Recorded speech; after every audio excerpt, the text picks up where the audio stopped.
Use करते हैं filament बनाने के लिए इस बल्ब का, फिलामेंट जो टंगस्टन का होता है, उसके अंदर कुछ गुण होने चाहिए, मेल्टिंग पॉइंट ज्यादा होना चाहिए, तापमान कम होना चाहिए, मजबूत होनी चाहिए, हाइट होती है। मोस्ट कॉमन टंगस्टन, यही पॉइंट याद रखना केवल कि टंगस्टन का इस्तेमाल करते हैं फिलामेंट के तौर पर, उसका मेल्टिंग पॉइंट 34 डिग्री सेंटीग्रेड होता है। 34 डिग्री सेंटीग्रेड मेल्टिंग पॉइंट होता है टंगस्टन का, इसका इस्तेमाल करते हैं फिलामेंट, बाकी आपके लिए इंपॉर्टेंट नहीं है। ठीक, टंगस्टन का इस्तेमाल करते हैं। दूसरा है आपका इनकैंडेशन लैंप, दो प्रकार का वैक्यूम और गैस फील्ड। एक वैक्यूम होता है, गैस फील्ड होता है। ठीक है, गैस फील्ड में वैक्यूम को छोड़ो, जो गैस फील्ड होता है ये इसमें इनर्ट गैस भरी जाती है। गैस फील्ड में कौन सी गैस भरी जाती है? 80% आर्गन और 20% नाइट्रोजन भरते हैं। आर्गन और नाइट्रोजन का मिक्सर भरते हैं, 80% argon 20% nitrogen. Gas filled lamp तब गैस भरी हुई, इनकैंडेशन दो निर्वात और एक गैस वाली। तो गैस वाली लैंप इसमें कौन सी गैस भरते हैं? Argon 80% nitrogen. ठीक है, बाकी सब नहीं याद रखना है आपको। इनकैंडेशन, एक इनकैंडेशन हैलोजन लैंप होता है,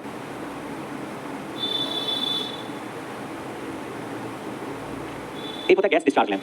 गैस डिस्चार्ज लैंप की प्रक्रिया क्या होती है? इसमें हम दो इलेक्ट्रोड लेते हैं, बीच में गैस लेते हैं, यहाँ वोल्टेज लगाते हैं, करंट पास होता है, डिस्चार्ज होता है और डिस्चार्ज होता है तो गैस जलती है। मतलब गैस के डिस्चार्ज पर आधारित है। इसमें गैस की विद्युत धारा उजागर प्रकाश उत्पन्न करते हैं। क्या करते हैं? गैस की विद्युत धारा उजागरते हैं। ये गैस है, ये इलेक्ट्रोड है, गैस इलेक्ट्रोड है, बैटरी लगा के करंट जारी, उसका डिस्चार्ज होता है और चार्जर बनता है और लाइट देती है। ये दो टाइप होती है, एक होती है सोडियम पेपर लैंप, एक होती है मर्क्यूरी पेपर लैंप। इंपॉर्टेंट है कौन किस तरह का प्रकाश देता है बस। गैस डिस्चार्ज लैंप दो बेटे हैं, sodium paper lamp, mercury paper lamp. Working प्रणाली नहीं आई समझ कोई बात नहीं, उतनी इंपॉर्टेंट है नहीं, बस याद रखना गैस डिस्चार्ज में डिस्चार्ज होता है गैस का। गैस डिस्चार्ज के बीच में इलेक्ट्रोड है, वोल्टेज लाइट आपको जलने दिख रही है। दो टाइप होता है सोडियम पेपर लैंप और mercury paper lamp. Sodium paper lamp जो होता है, sodium paper lamp yellow colour की लाइट देता है, याद रखना। बाकी सब इंपॉर्टेंट नहीं आपके लिए, बाकी इंपॉर्टेंट नहीं है। ठीक है, किस कलर की लाइट देता है? येलो कलर की लाइट देता है, ये पढ़ना। और इस्तेमाल क्या करते हैं? स्ट्रीट लाइट में, हाईवे में, पार्क वगैरह यूज करते हैं। इसका कलर इंपॉर्टेंट है केवल, बस सोडियम पेपर लैंप किस कलर का देता है? येलो कलर का। ये पीले रंग का प्रकाश देता है, किस रंग का? पीले रंग का। बाकी गैस वैस कौन से करते हैं? सोडियम गैस, सिलिकॉन गैस वगैरह करते हैं इसमें। और फिर आता है mercury paper lamp, mercury paper lamp किस कलर का प्रकाश देता है? ब्लूइश ग्रीन लाइट देता है, ब्लूइश ग्रीन, ये नीले रंग का प्रकाश देता है, हरे नीले रंग का, हरे नीले रंग का प्रकाश देता है, ये इंपॉर्टेंट। बाकी गैस बड़ी इंपॉर्टेंट नहीं है, बाकी मर्क्यूरी नियॉन देते हैं। तो मर्क्यूरी पेपर लैंप किस कलर का देता है? ये इंपॉर्टेंट है। सोडियम पेपर लैंप किस कलर का देता है? ये इंपॉर्टेंट। यही दोनों इंपॉर्टेंट है, बाकी कुछ इंपॉर्टेंट नहीं है।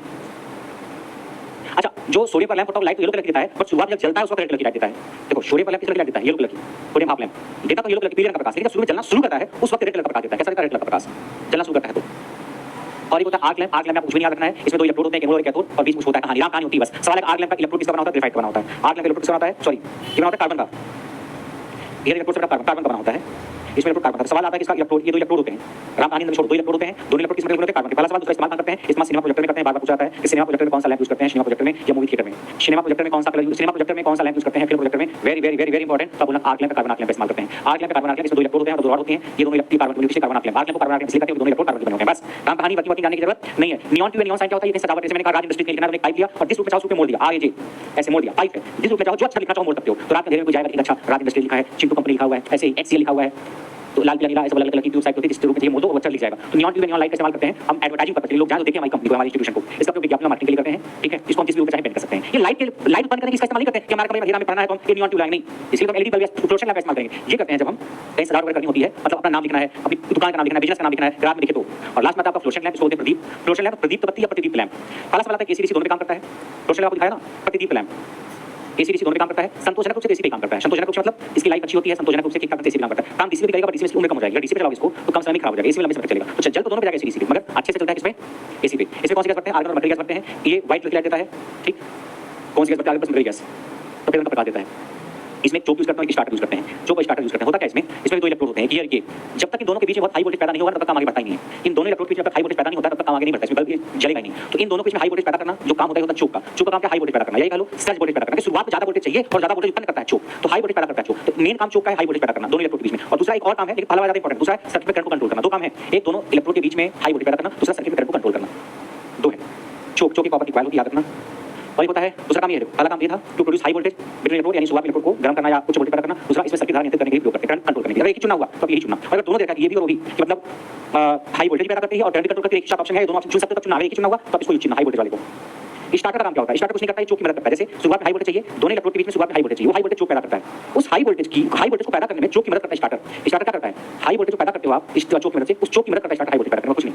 It helps choke in producing high voltage, या चोक की उच्च उत्पन्न करने में मदद करता है। और दूसरा सवाल आता है कि ट्यूबलाइट जल रही है और जलती ट्यूबलाइट आप स्टार्टर को निकाल दो तो ट्यूबलाइट जलती रहेगी। स्टार्टर को अगर निकाल दो कौन सा होता है? स्टार्टर। अरे कौन सा ट्यूबलाइट में स्टार्टर आप निकाल दो तो ट्यूबलाइट जलती रहेगी। जलती हुई है तो हाँ, अगर बुझ गई एक बार और फिर स्टार्टर नहीं, तब नहीं चलेगी। यानी अगर ट्यूबलाइट बुझी हुई है और उसको जलाना है तो बिना स्टार्टर नहीं चलेगी, लेकिन एक बार जल गई तो फिर स्टार्टर आप निकाल दो तो जल्दी रहेगी। हाँ, एक बार बुझ गई तो दोबारा जलाने के लिए स्टार्टर चाहिए होगा। यानी स्टार्टर काम उसको जलाने में है, एक बार जल गई तो स्टार्टर का काम खत्म। तो सवाल आता है कि जलती हुई ट्यूबलाइट को में से चोक को निकाल दे तो क्या होगा? ट्यूबलाइट भी जलती रहेगी। ठीक है, चोक किस सिद्धांत पे कार्य करता है? चोक इंडक्टेंस के सिद्धांत पे कार्य करता है। किस सिद्धांत पे? इंडक्टेंस के सिद्धांत पे कार्य करता है। चोक एक कुंडली होती है, कॉइल होती है, कुछ नहीं, इसमें कैपेसिटर लगाते हैं पावर फैक्टर को सुधारने के लिए, एफिशिएंसी 50 से 70% पर बात होती है। ठीक है,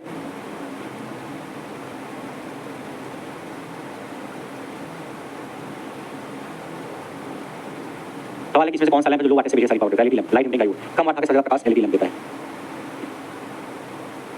सवाल है कि चोक का काम क्या? फ्लोरेसेंट लैंप में हाई वोल्टेज पैदा करना शुरुआत में, प्रारंभ में शुरुआत में हाई वोल्टेज पैदा करना चोक का काम होता है। सवाल है कि जो गैस फिल करते हैं हम, गैस फिलामेंट लैम्प में कौन सी गैस फिल करते हैं। देखो अगर ऑप्शन में ये है कि आर्गन प्लस नाइट्रोजन तो हम ये फिल करेंगे, टिक मार देंगे आर्गन प्लस नाइट्रोजन। अगर ये नहीं ऑप्शन में आर्गन प्लस नाइट्रोजन तो आप नंबर 1 किसको टिक करोगे, नंबर 2 किसको, नंबर 3 किसको। अगर दोनों मिक्स है कि तो टिक करेंगे। अगर दोनों ही मिक्स है, दो का मिक्सर एक ही चुना है, पहले आर्गन फिर नाइट्रोजन फिर हीलियम।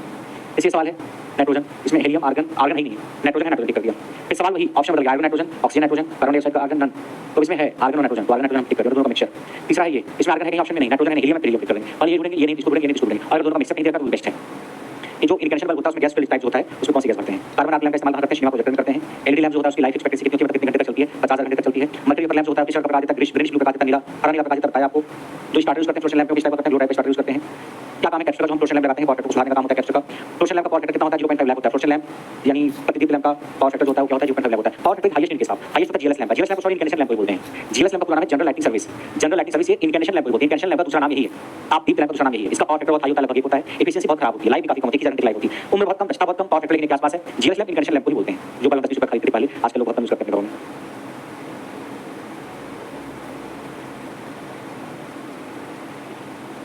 इनकैंडेशन लैंप का एक बल्ब है, इनकैंडेशन लैंप, इनकैंडेशन लैंप का एक बल्ब है और क्या है।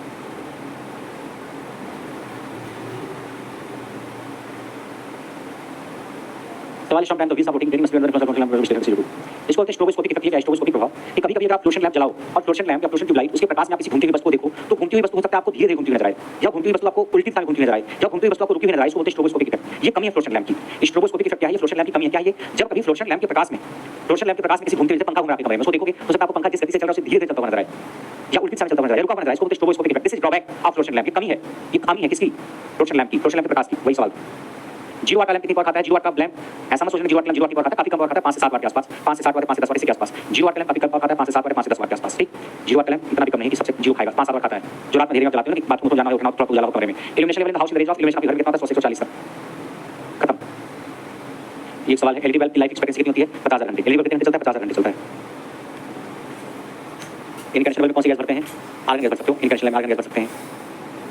बेशक the following highest level of illumination, किसमें सबसे ज्यादा प्रकाश की जरूरत पड़ेगी, प्रूफ रीडिंग। प्रूफ रीडिंग मतलब जैसे मान लीजिए कोई टाइपिंग का काम दिया, आपको चेक करना है कि गलत है सही, उस जगह पे बेडरूम में तो सोए हैं, अपना काम करना, वहाँ पे लाइट चाहिए, हॉस्पिटल वार्ड में लाइट चाहिए, रेलवे प्लेटफॉर्म में लाइट चाहिए, सर पटाने बच्चे प्लेटफॉर्म बैठ के पढ़ते हैं, प्लेटफॉर्म पे तो वेट करना होता है ट्रेन का। प्रूफ रीडिंग मतलब कुछ पढ़ना हो, कुछ गलती चेक करनी हो, नोट्स बनाना हो, वहाँ पे चाहिए। तो आपका इल्यूमिनेशन कंप्लीट हो गया। इस चैप्टर में अगर मैं कहूँ सिर्फ 5 मिनट मुझे दिया जाए, सर 5 मिनट में क्या पढ़ाओगे, तो मैं बताऊँ क्या पढ़ाऊंगा मैं आपको। इल्यूमिनेंस फ्लक्स का मात्रक, इल्यूमिनेंस एफिशिएंसी ज्योति यानी इल्यूमिनेंस एफिशिएंसी और इल्यूमिनेंस इंटेंसिटी, इल्यूमिनेशन इल्यूमिनेंस, इन सब की परिभाषा जो थी और जो मात्रक है, ये मस्त इतना ज्यादा जरूरी है। इसमें आपको दिखा दे रहा हूँ क्या ज्यादा जरूरी है सर। ये घन कोण का मात्रक स्टेरेडियन 4 पाई की वैल्यू होती है। ल्यूमिनेंस फ्लक्स का मात्रक होता है ल्यूमेन, उसके बाद ल्यूमिनेंस इंटेंसिटी का मात्रक होता है ल्यूमेन पर स्टेरेडियन। कैंडेला वगैरह कैंडेला किसके बराबर होता है, कैंडेला किसका मात्रक है, कैंडेला पावर ही बोलते हैं। कैंडेला पावर को ल्यूमिनेंस इंटेंसिटी जो तीव्रता बोलते हैं। ल्यूमिनेंस दक्षता क्या होती है, बल्कि और खाया नीचे बल्ब प्रकाश जो ऊपर lumen per watt, lumen per watt, lumen per luminance efficiency. Maintenance factor important नहीं, डिप्रेशन फैक्टर इंपॉर्टेंट नहीं, स्पेस फैक्टर उतना इंपॉर्टेंट नहीं। इल्यूमिनेशन इंपॉर्टेंट है, इल्यूमिनेशन इल्यूमिनेंस की करते हैं क्या होता है, ल्यूमिनेंस फ्लक्स को एरिया से डिवाइड करते हैं, luminance flux per metre square, इसका मात्रक है इल्यूमिनेशन का। और एब्जॉर्प्शन फैक्टर इंपॉर्टेंट नहीं तो है ही नहीं, डिप्रेशन फैक्टर इंपॉर्टेंट नहीं है। ल्यूमिनेंस का मात्रक है ल्यूमिनेंस इंटेंसिटी पर मीटर स्क्वायर यानी कैंडेला पर मीटर स्क्वायर। इतना एटलीस्ट आप याद करके जाना। इल्यूमिनेंस का मात्रक या परिभाषा ये नहीं इंपॉर्टेंट उतना, ये तो गया ही। ये याद रखना, इल्यूमिनेशन प्रदीपन या प्रदीप्ति, इसको ई से करते हैं, ल्यूमेन पर मीटर स्क्वायर लक्स बोलते हैं। और ये नहीं important, luminance efficiency lumen per वाट, मेंटेनेंस फैक्टर इंपॉर्टेंट नहीं। और ल्यूमिनेंस इंटेंसिटी ल्यूमेन पर स्टेरेडियन या कैंडेला और ल्यूमिनेंस प्लस ल्यूमेन। और ई समानुपाती cos थीटा कर लेना, ई समानुपाती cos थीटा एक ये और दूसरा ई व्युत्पन्न अनुपात r स्क्वायर। इतना तो मस्ट है, इतना पढ़ के जाना। बाकी जो मैंने अलग टाइप के लैंप्स बताए हैं, अगर आपके पास टाइम कम है तो आप उसको छोड़ सकते हो, टाइम है तो थोड़ा सा देख लेना। लेकिन जो बेसिक परिभाषाएं थी और जो उनके मात्रक थे कि ज्योति तीव्रता का मात्रक, ज्योति दक्षता का मात्रक, प्रदीपन का मात्रक, वो इंपॉर्टेंट आपके लिए बहुत ज्यादा। ठीक, आज की कहानी यहीं तक। एलपी के लिए, इलेक्ट्रीशियन के लिए जितना पढ़ाई इतना पढ़ लोगे तो आपके लिए पर्याप्त रहेगा। ठीक है, इलेक्ट्रॉनिक मैकेनिकल वाली शुरू की जो कुछ परिभाषाएं हैं वो याद रख लेंगे कि जैसे हमने बताया इल्यूमिनेशन की, इल्यूमिनेंस की, इल्यूमिनेंस इंटेंसिटी की, इल्यूमिनेंस फ्लक्स की जो मात्रक है वो सब याद रख लेंगे। पर मीटर इसका मात्रक, लक्स इसका मात्रक, कैंडेला इसका मात्रक, कैंडेला किसके बराबर होता है, ये सारी चीजें पढ़ लेना पर्याप्त है। इलेक्ट्रॉनिक मैकेनिकल, इलेक्ट्रीशियन में तो सारा ही पढ़ना है, बट टाइम कम हो तो आप जो शुरू का है वो याद जरूर पढ़ के जाना। बोलो कुछ कहना किसी को, आप पीडीएफ में भेज देते हैं तुरंत। शर्मा है